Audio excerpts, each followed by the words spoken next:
ኣለናዶ ጽላላ ኣብ ጽላልና ይብሐቂ ኣለናዶ እነስተምህሮ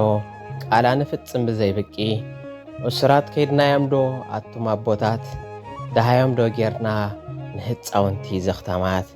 ንጎ ካባ ምቕያር ዲና ዘለና ወይሲ ቃል ክርስቶስ ንፍጽም ከይሳሳዕና እወ ልሳና ንመን ትግዛእ ንወንጌል ድያ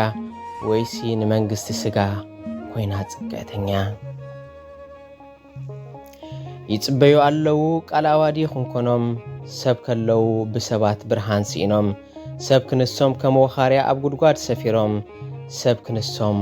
ማእዘ ኣየር ፈጣሪ ዝተነፍጎም መራሕትና ኣይተጣቕዑ ንስጋውያን ሓለፍቲ ከም ጴጥሮስ ኩኑ ንኹሉ ዓገብ በሃልቲ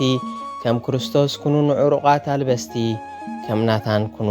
ተባዓት ንመንግሥቲ ነቐፍቲ ልሳንኩም ኣይትኹን ንኽልተመ ጐይቶት ተገዛእቲ ኣይፈትወን እዩ ፈጣሪና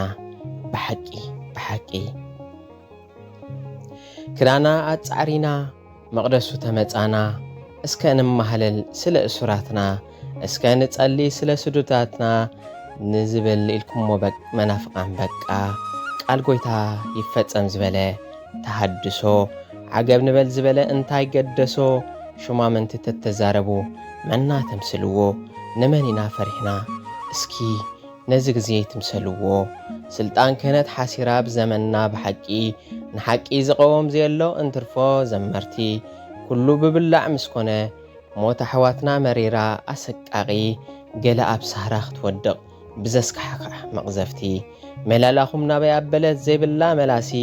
ይቕዘፋሎ መንእሰይ ዘይብሉ ተካኢ ዓገብ በሉ ኣቱም ካህናት ኣቕሽሽቲ ጽባሕ ከይሓተኩም ክርስቶስ ቁኑዕ ፈራዲ ጽባሕ ከይሓተኩም ክርስቶስ እቲ ቁኑዕ ፈራዲ